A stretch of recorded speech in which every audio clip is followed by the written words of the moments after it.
Hello बच्चों, VNM chemistry में आप लोगों का बहुत बहुत स्वागत है। तो बच्चों, आज हम लोग किस टॉपिक के ऊपर बात करेंगे? इस चैप्टर का जो लास्ट टॉपिक है लिमिटिंग रिएजेंट, उसके ऊपर बात करेंगे। क्योंकि लिमिटिंग रिएजेंट के बाद आएगा कंसंट्रेशन टर्म। वो तो हम लोग ऑलरेडी पढ़ चुके हैं, ट्वेल्थ में मैंने वहां पे एक लेक्चर क्रिएट किया था, उसमें मैंने डिटेल में कंसंट्रेशन टर्म पढ़ाया है। तो उसको मैं फिर से एक बार अपलोड कर दूंगा 11th के इस मोल कॉन्सेप्ट वाले प्लेलिस्ट में, आप लोग देख लीजिएगा। तो फाइनली आज हम लोग का एक चैप्टर मोल कॉन्सेप्ट या फिर some basic concept of chemistry complete हो जाएगा बेटा। तो आज हम लोग ज्यादा देर न करते हुए डिस्कस करेंगे लिमिटिंग रिएजेंट क्या होता है। ये भी one of the most important topic है। स्टाइकियोमेट्रिक तक हम लोगों ने लास्ट लेक्चर में पढ़ा था, तो स्टाइकियोमेट्रिक पर भी मैंने नीट वगैरह का भी एक भी क्वेश्चन नहीं लगवाया था। तो लिमिटिंग रिएजेंट पढ़ेंगे, प्रॉब्लम सॉल्व करेंगे, और स्टाइकियोमेट्रिक का भी हम लोग नीट लेवल पे एक क्वेश्चन सॉल्व करेंगे, जरूर करेंगे। तो चलिए, लिमिटिंग रिएजेंट क्या होता है सबसे पहले ये समझते हैं। तो लिमिटिंग रिएजेंट को शॉर्ट में एलआर लिखते हैं। क्या लिखेंगे definition? The reagent which is the reagent which is consumed first in a chemical reaction is called limiting reagent. limiting reagent. तो कहने का मतलब है बच्चों कि जैसे हम लोग कोई केमिकल रिएक्शन लिखते हैं, तो केमिकल रिएक्शन में जो पहले कंज्यूम्ड हो जाएगा वो हमारा लिमिटिंग रिएजेंट होगा, और जो बचा रहेगा वो हमारा एक्सेस रिएजेंट होता है। एक्सेस रिएजेंट का मतलब ज्यादा। तो लिमिटिंग रिएजेंट का मतलब क्या होता है? लिमिटिंग रिएजेंट का मतलब होता है कि जैसे केमिकल रिएक्शन में जो रिएजेंट पहले खत्म हो जाएगा वो लिमिटिंग रिएजेंट होगा। जैसे एग्जांपल से समझाता हूं। जैसे मान लो हमारा A है, B के साथ रिएक्ट करके C प्रोडक्ट बना रहा है। क्लियर? तो ये हमारा क्या है? ये हमारा होगा रिएक्टेंट, और ये हमारा क्या होगा? प्रोडक्ट होगा। ये हो जाएगा रिएक्टेंट और ये हो जाएगा प्रोडक्ट। अब जरा ध्यान से समझना, रिएक्टेंट में ही हमारे क्या होते हैं? रिएजेंट होते हैं। बेसिकली अगर ऑर्गेनिक केमिस्ट्री के साथ देखेंगे तो जो रिएक्टेंट होते हैं टू टाइप्स के होते हैं। इसमें दो पार्ट होते हैं, सब पार्ट, एक रिएजेंट दूसरा सबस्ट्रेट। तो रिएजेंट मतलब यही हमारा होगा, जो केमिकल रिएक्शन में पार्टिसिपेट करता है वो रिएजेंट, और जो केमिकल रिएक्शन के दौरान बनता है वो प्रोडक्ट होता है। तो अब मान लो कि यहां पर A का 2 मोल्स रिएक्ट कर रहा है B के 3 मोल्स के साथ में। देखो, अभी मैं न्यूमेरिकल नहीं लगा रहा हूं, अभी मैं आपको कॉन्सेप्ट सिखा रहा हूं कि कैसे पहचानेंगे कि किसी भी केमिकल रिएक्शन में कौन लिमिटिंग रिएजेंट होगा। तो मैंने क्या बोला वो सुनो। A का 2 मोल B के 3 मोल के साथ मान के चलो रिएक्ट कर रहा है। तो अब हमको बताना है कि इधर लिमिटिंग रिएजेंट कौन होगा, एलआर कौन होगा। तो इस केस में क्या करते हैं, ध्यान से समझना। जो गिवन मोल होता है, गिवन मोल को क्या करते हैं? डिवाइड कर देते हैं स्टाइकियोमेट्रिक कोफिशिएंट से।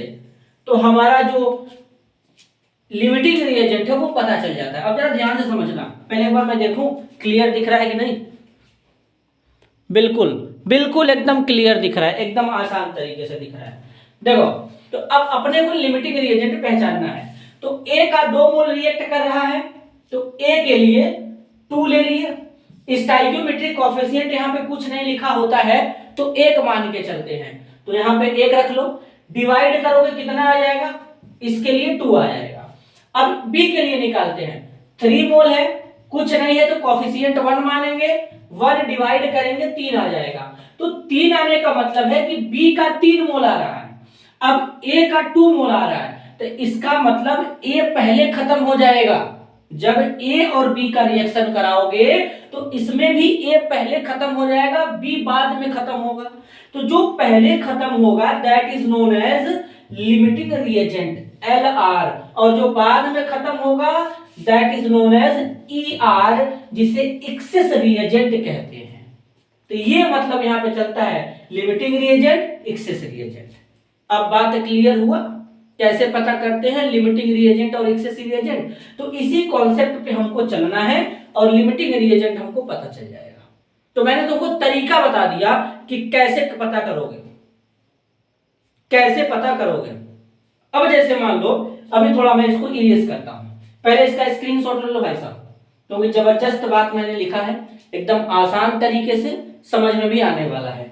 स्क्रीनशॉट ले लिए, चलो आगे चलते हैं। अब जरा ध्यान देना यहाँ पे,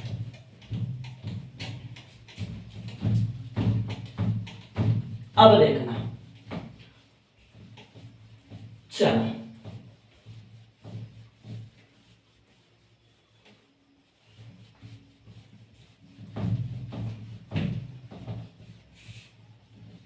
अब देखना, जैसे मान लो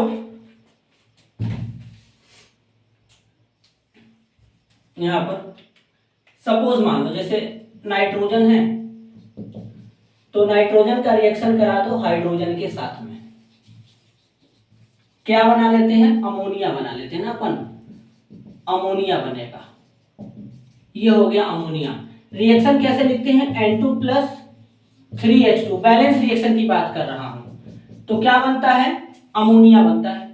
अगर नॉर्मल देखोगे तो 14 ग्राम नाइट्रोजन का मास कितना होता है, 14 होता है, तो 2 बार है तो 2 इंटू 14, यहां पर कितना आ जाएगा 28 ग्राम, यहां पर ये कितना आ जाएगा, हाइड्रोजन का मास कितना होता है 1 होता है, तो यहां पर 6 टाइम्स है, तो 6 इंटू 1 आ जाएगा 6 ग्राम, और यहां पर 17 अमोनिया का मास होता है, कितना होता है 17 होता है। देखो नाइट्रोजन का मास 14, 3 बार हाइड्रोजन है 17, अब 2 बार यहां पे है तो मल्टीप्लाई कर दो, 17 दुना के 34 ग्राम अमोनिया बनेगा, 34 ग्राम अमोनिया बनेगा।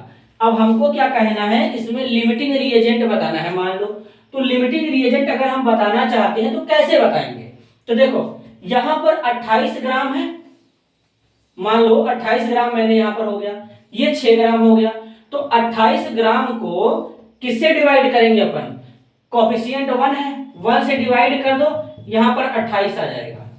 यहां पर क्या करेंगे, 6 ग्राम है, तो 6 को डिवाइड कर दो 3 से, तो यहां पर कितना आ जाएगा 2 आ जाएगा। तो इसका मतलब हाइड्रोजन यहां पे Lr हो जाएगा, क्या हो जाएगा, Lr हो जाएगा लिमिटिंग रिएजेंट, और नाइट्रोजन यहां पे क्या होगा, ER हो जाएगा एक्सेस रिएजेंट। देखो कितना आसान है।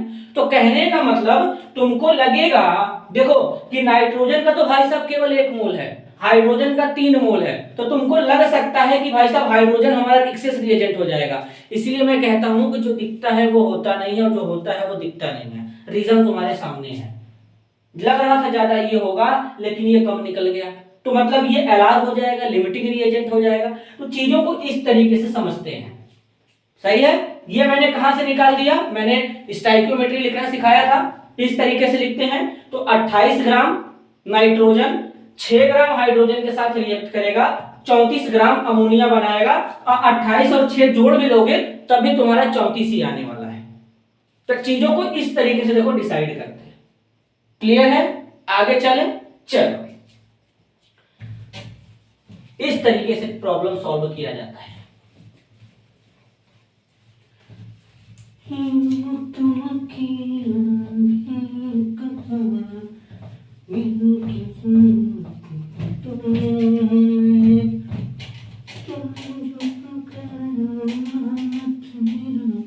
चलो एक प्रॉब्लम है नीट का है, सॉल्व करते हैं।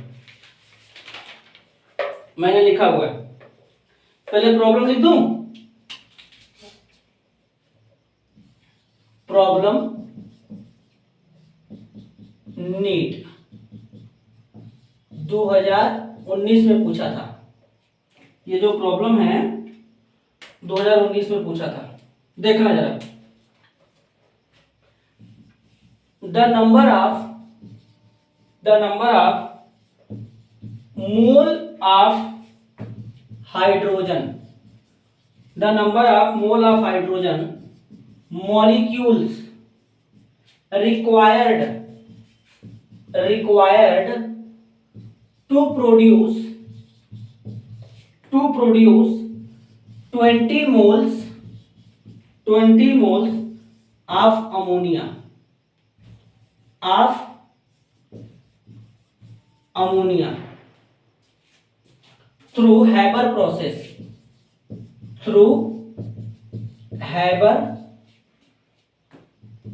Process is option A 10, B 20, C 30, D 40। अब देखो यहां पर क्या पूछा गया है प्रॉब्लम में, सबसे पहले हमको ये देखना है, एक मिनट,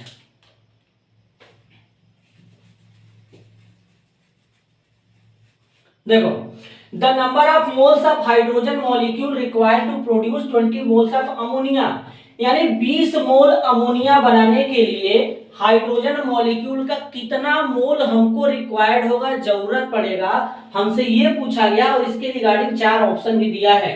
नीट 2019 में ये क्वेश्चन पूछा हुआ था। तो इसको कैसे सॉल्व करेंगे इस प्रॉब्लम को, सबसे पहले ये समझते हैं अपन। देखो यहाँ पर करना क्या है, सबसे पहले नॉर्मल जो हम लोग रिएक्शन लिखते हैं कैसे लिखते हैं, ये लिखते हैं रिएक्शन लिखना, N2 + 3H2 मिल करके अमोनिया बनाता है। अच्छा यहाँ पे एक नाम यूज किया है Haber process. For you kind information, Haber process जो होता है ये अपने नाइट्रोजन फैमिली में जो पी ब्लॉक है उसमें क्या किया जाता है, अमोनिया बनाया जाता है हाइड्रोजन से।